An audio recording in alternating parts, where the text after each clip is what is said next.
Welcome to Penrose Learning, where we make understanding easy. You start by adding the alert box as a browser source so alerts appear on Stream.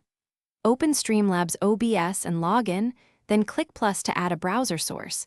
Name it clearly, for example, alert box. Paste the alert box URL you copied from the Streamlabs dashboard into the URL field. Set the default width and height to match your canvas, and make sure to uncheck local file unless you host assets locally. Next, configure the specific alert types so each event looks and sounds right. Open the alert box settings in the dashboard, pick follow, sub, tip, or other event, then upload your images, GIF, and set animation in and out timing.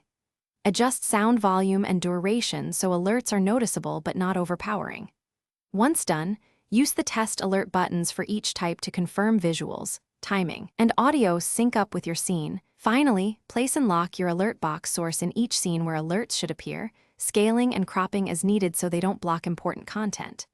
If alerts don't show, clear the browser source cache and enable hardware acceleration.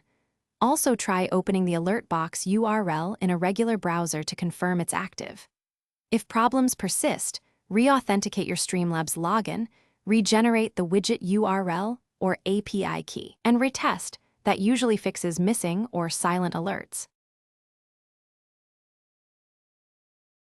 Thanks for watching. If this was helpful, leave a like and consider subscribing. See you next time.